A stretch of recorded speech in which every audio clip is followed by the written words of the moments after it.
Hello and welcome back to the Amateur Entrepreneur. This is your host Amit Sharma, and today we are going to read the sixth chapter of the book named as The Story of My Experiments with Truth. It's an autobiography by Mahatma Gandhi. So, before reading the sixth chapter, I must recall all those new words which I wrote from the previous chapters. So, let's start with the brief overview. From the brief overview, I wrote three new words. The first one is traverse, which is like moving from one point to another, but it's mainly used in the context of journey, but which is not limited to the distance. Then we have the salvation, which is particularly a word mainly related to take you away from all your pain, all those things which are causing you pain. In Hindi, it's called moksha. Then we have the third one, which is called the dormant. Dormant means something which is currently at rest, but in future maybe it could be active, like the dormant passions. Like it's just an example. Now moving to the first chapter named as birth and percentage. From the first chapter, I got around 10 new words. The first one is intrigue, which literally means secretly planning about something in order to cause something bad to someone. Then we have carnal pleasures, which is mainly related to the physical pleasures of the body. Then we have adment. Adment, okay, I forgot the meaning of adment. Um, Advent was like, yeah, Advent is like being steady in your own decision. If I talk about its meaning in Hindi, then it means adial. Then moving to the next, it's steed. It's same as instead, but instead is providing preference over one of the substitute, and state is just giving the substitute, but it's not giving the preference. Then we have fugitive. Fugitive is the kind of person who is running away from others, maybe from police or some sort of thing. The one who is running away. In Hindi, it's called pagoda. Then we have oxygen means it's like increase and decrease in the strength of power over a period of time. It's an atom. Then we have lent, which mainly used in the context of borrowing. Then we have flinching. Flinching means taking a step back due to something unpleasant. Then we have intricate. Intricate is something which is really complex, something complexly interrelated parts, something which is really big and have complexly interrelated parts. So this is the meaning of intricate. Then we have sluggish. Sluggish means the one who is slow as compared to the normal. Then moving to the chapter second, the childhood. From the second chapter, I got six new word, and the first one is lest, which means little means the avoiding the risk of. Then we have lament, which is in Hindi its meaning is vilap, but if we talk about its meaning in English, then it literally means expressing very deep sorrow, or deep cry. Then we have agonized. Agonized is expressing deep worry or cry about someone. Then we have indelible. Indelible means something which can't be washed or removed, like the indelible stain. And then we have ignorant. Ignorant is like, I forgot the meaning of ignorant. Maybe it's like yeah, I call the meaning of it, and it's the someone who doesn't have a permanent residence, who moves from one place to another, who usually travels from one place to another. and this is the meaning of it. For example, we can use it for the Italian musician who used to perform from place to place while traveling. Then we have clung. Clung means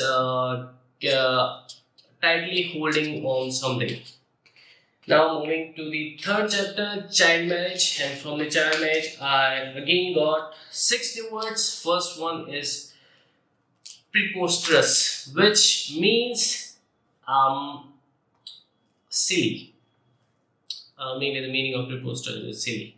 Then we have betrothed. Betrothed is same as engagement, but it's done by the parents of the couple on their behalf. Then we have horse, which means very sore throat, rough voice due to sore throat. Then we have éclair. Éclair is meaning of it's derived from the French word, so its meaning is mainly showing a sense of brilliance. Then we have wrinkled. Wrinkled is again I forgot the meaning of wrinkled, but I know I can remember about this one. Wrinkled. Um, what was the meaning of wrinkle? I think um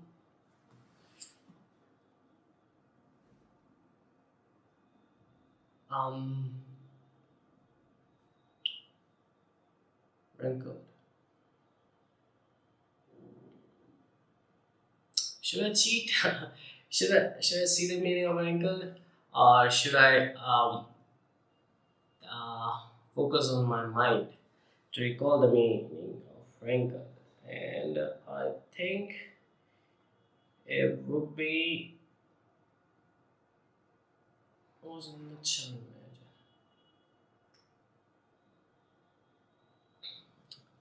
Okay, the one meaning I'm missing, so it's wrinkled.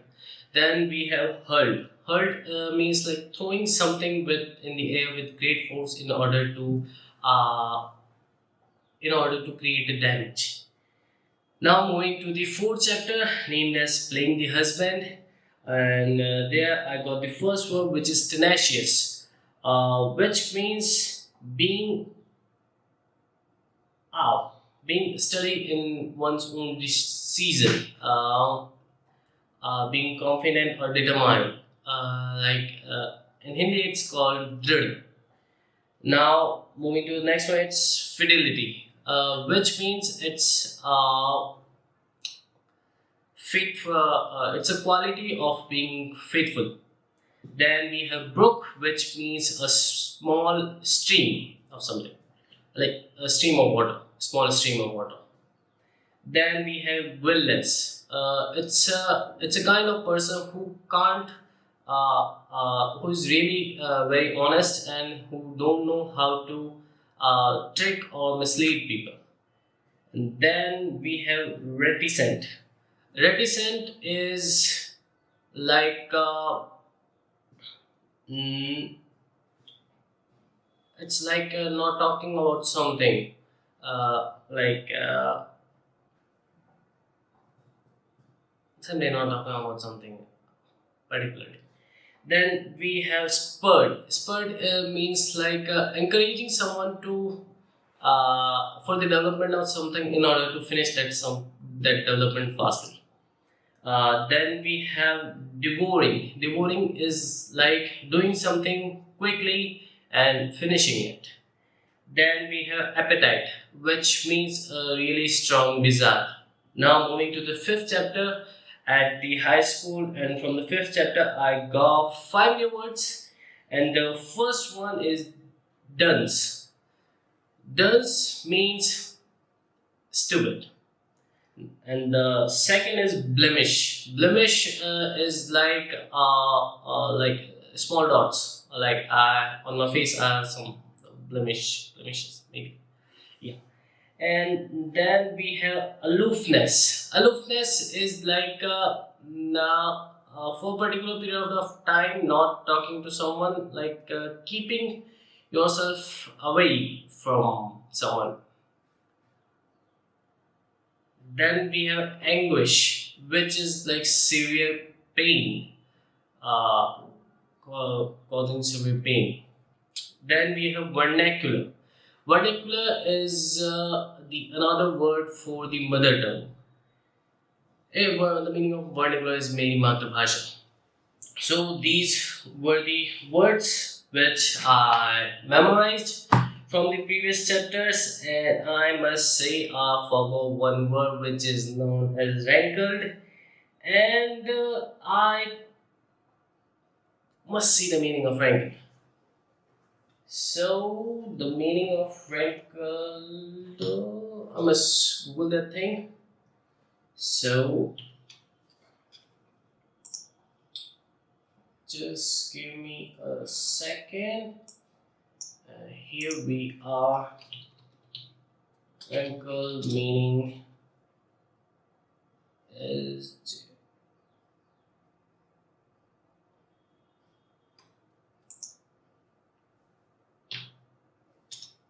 wrinkle meaning. Okay. Wrinkle means like annoying someone. Uh, in Hindi, literally means pakamat. So that's the meaning of wrinkle. So these were the words that I learned memorized from the previous five chapters. Now moving to the sixth chapter of the book named as Story of My Experiments with Truth by Mahatma Gandhi. It's an autobiography. So let's move to the sixth chapter, which is named as a Tragedy.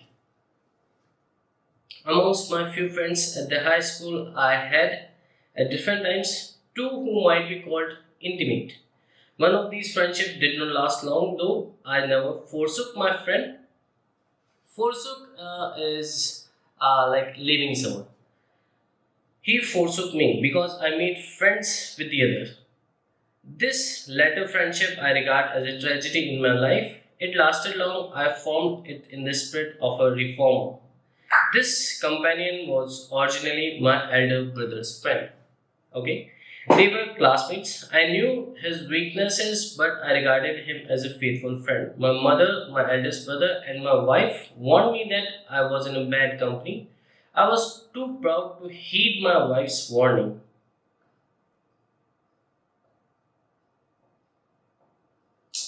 Okay, new word heed, H E E D. So I must write that down. This is the first word which is new to me from the chapter 6.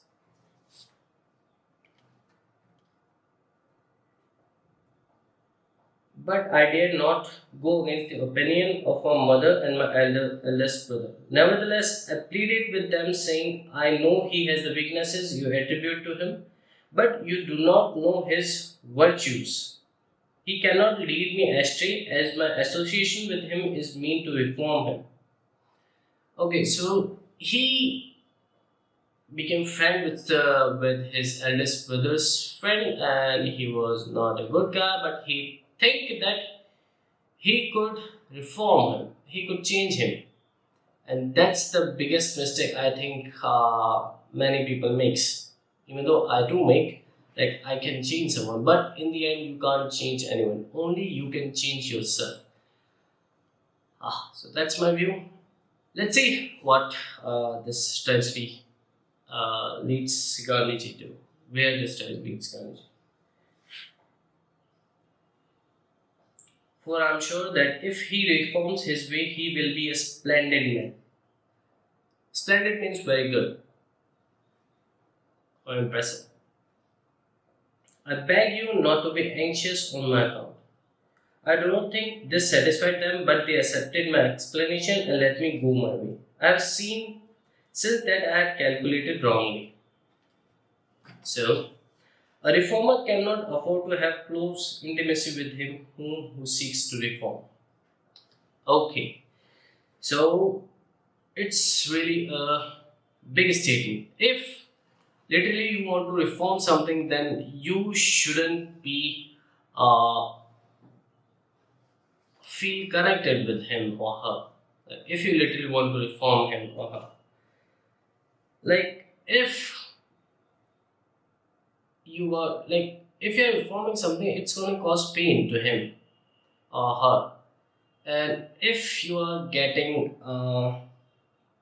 really close with that person, then that you won't uh, like you won't like, if you're getting close to someone, you think that the pain shouldn't be for that person.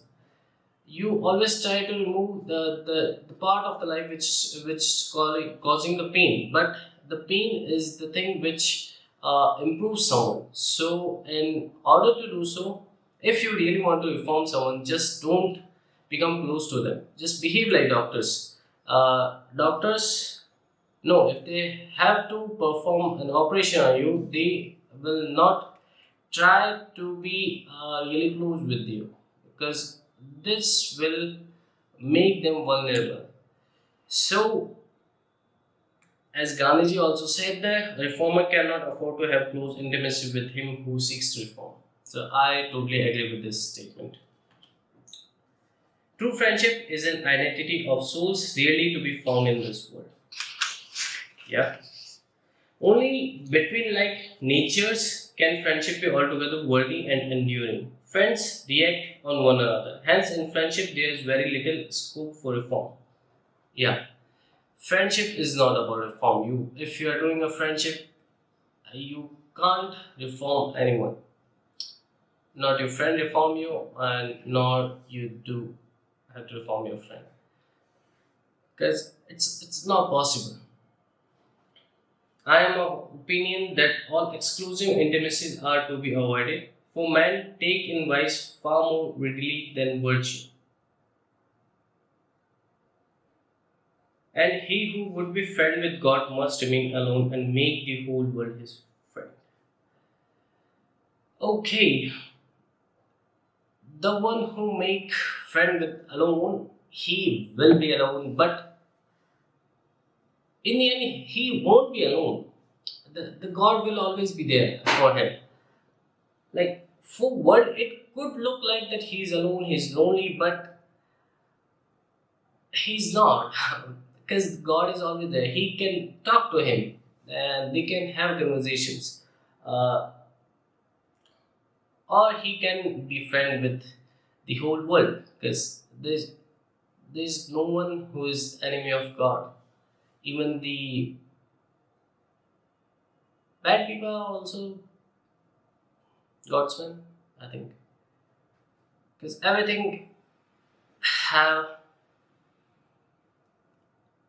everything which happens had a purpose, and this is what I think, and that's why uh, the one who is friend with God will either be alone or will be a friend with the whole world.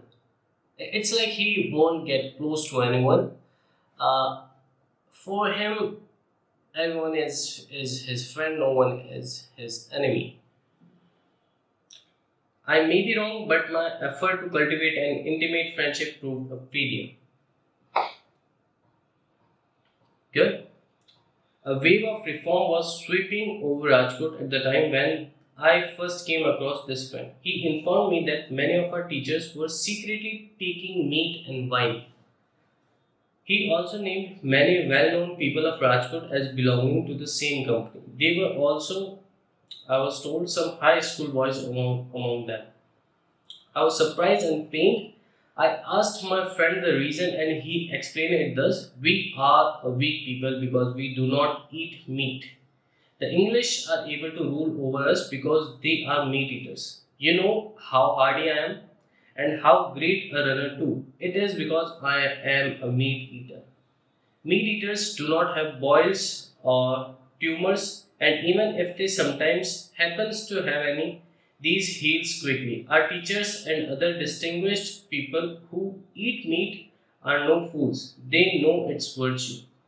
You should do likewise. There is nothing like trying. Try and see what strength it gives.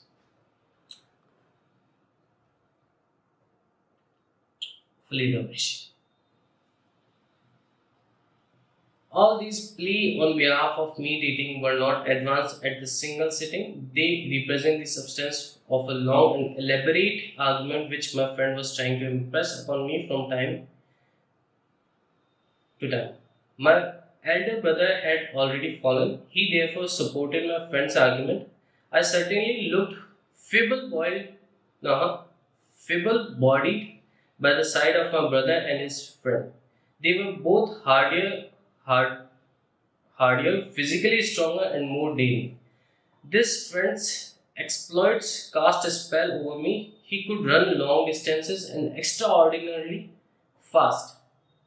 But it's not about meat eating, like if you can run fast uh, or run long distance. It's all about your stamina, uh, which takes time to build, and you must work hard for that. Like it's if you give time for that, it will be yours. Everything can be achieved. You just need to give time.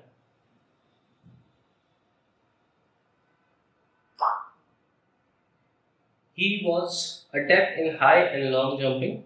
He could put up with any amount of corporal punishment. He would often display his exploits to me, and as one is always dazzled when sees in other the qualities that he lacks himself. I was dazzled by this friend's exploits.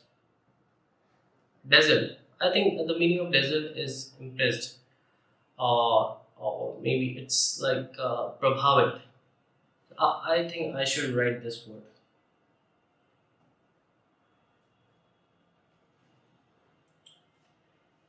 This was followed by a strong desire to be like him. I could hardly jump or run. Why should I not also be as strong as he? Moreover, I was a coward. I used to be haunted by the fear of thieves, ghosts, and serpents. I did not dare to stir out of doors at night. Darkness was a terror to me. It was almost impossible for me to sleep in the dark, as I would imagine ghosts coming from one direction, thieves from another, and serpents from the third. What about the fourth direction? You could run, run at that direction. Um, I could not therefore bear to sleep without a light in the room. How could I disclose my fear to my wife, no child, but already at the threshold of youth, sleeping by my side? I knew that she had more courage than I, and I felt ashamed of myself. She knew no fear of serpent and ghost. She could go out anywhere in the dark. My friend knew all these weaknesses of mine. He would tell me that he could hold in his hand live serpents, could defy thieves, and did not believe in ghosts. And all this was, of course, the result of eating meat. A dodgel of Gujarati poet Narmada was in vogue amongst us schoolboys as follows: Behold the mighty Englishman. He rules the Indian small because being a meat eater, he is 5 cubit tall. Really, at that time, this was the thinking of people. Embarrassing. But okay, who cares? All this had its due effect on me. I was beaten. I began to grow on me that meat eating was good, that it would make me strong and daring, and that if the whole country took to meat eating, the English could be overcome. What a rubbish argument it was. But a day was thereupon fixed for beginning the experiment. It had to be conducted in secret. The Gandhis were Vaishnav. My parents were particularly staunch Vaishnav. They would regularly visit the Haveli. The family had even its own temples. Jainism, who Jain, Jainism was strong in Gujarat, and its influence was spread everywhere and on all occasions. The opposition to an abhorrence, new word, abhorrence,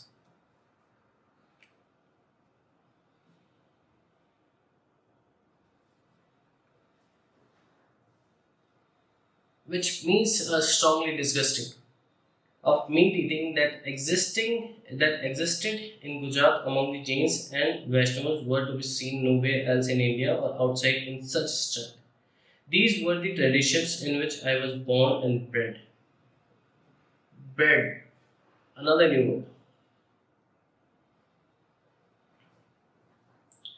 And I was extremely devoted to my parents. I knew that the moment they came to know of my having eaten meat, they would be shocked to death. Moreover, my love of truth had made me extra cautious. I cannot say that I did not know then that I should have to deceive my parents if I began eat meat. Eat meeting, not eating meat, not eat meat. But my mind was bent on the reform. It was a question of pleasing the palate. Pleasing the palate. I think it's like an I don't but okay, let me write it down.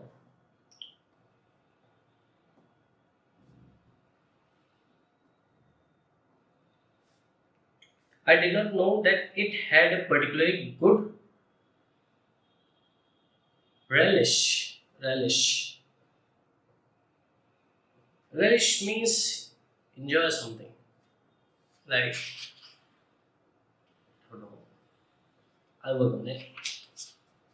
I wished to be strong and daring and wanted my countrymen also to be such so that we might defeat the English and make India free. The word Swaraj I had not yet heard, but I knew what freedom meant. The frenzy of the reform blinded me, and having ensured secrecy, I persuaded myself that mere hiding the deed from parents was no departure from truth.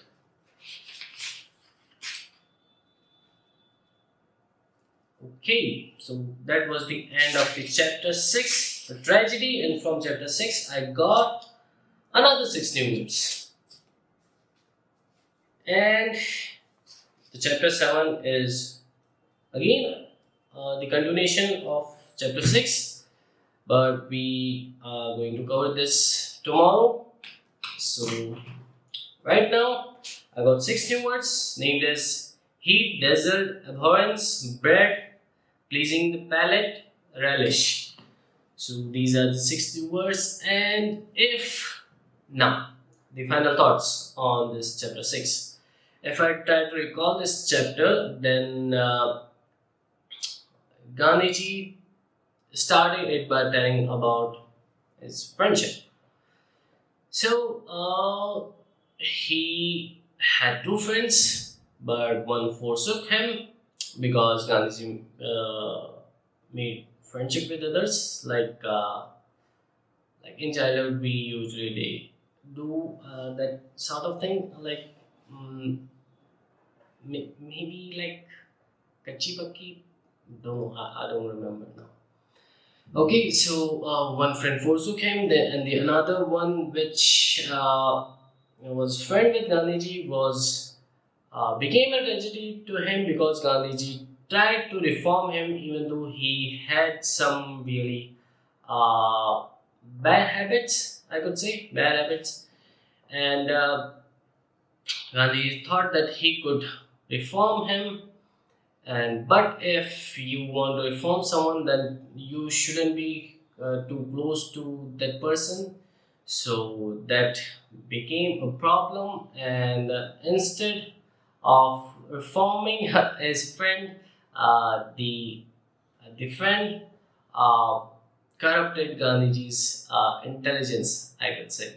Not the intelligence, but the intentions. The intentions of Gandhi's friend was not good, and he put Gandhi's in the ashtray. Maybe knowingly or unknowingly. It could be knowingly or Allah. It could be unknowingly, but it is what it is. He made him. He made Gandhiji in the ashtray. He put Gandhi in the ashtray. So he told him that Gandhi should become a meat eater because there are plenty of people who were doing this because they thought that eating meat could make them strong, and by being strong they can get freedom from the Englishmen. And in order to do so, Gandhi's friend gave him examples like he could run and he could do plenty of things, which is not about meat eating. The same could be achieved, or even the more could be achieved by being a vegetarian. Like, not, yeah, being a vegetarian, it could be achieved. Then Gandhi ji told that he was afraid of ghosts, serpents, and thieves. And like when he is afraid of the dark, also but his wife was not afraid. His wife was courageous, and but his friend knew about his weaknesses, and he told Gandhi that he is not afraid of serpents. He could grab the live serpent with his hand, and he is not afraid of thieves, and he doesn't believe in ghosts. So, but Gandhiji was got demotivated, and he got I think. He got tilted towards his friend's opinion, and then he thought of trying the meat in order to achieve this strength and become powerful, because there was, I could say, um, uh, there was a demand of the situation, which was motivating people to get them relieved from the Englishmen. So he thought of trying the meat, and in doing such, so he thought, but he was Jain, so meat eating was very disgusting in that in Jainism. So, but still he thought of doing it, and I think he thought that like hiding something from parents uh, is not like revealing the truth. No, it's not like betraying. It was like for some time I'm hiding it, but after some time I'll tell the truth. So it was his thinking before eating the meat. And I think that was the end of the chapter 6, named as a tragedy. And tomorrow we will read the chapter 7, which is the continuation of the chapter 6, named as a tragedy. So that's it for today, guys. Hope you like the video. If you don't like, don't worry about it. Just hit the dislike button and move on. So we'll see you tomorrow. Till then, tata, baba, and thank you.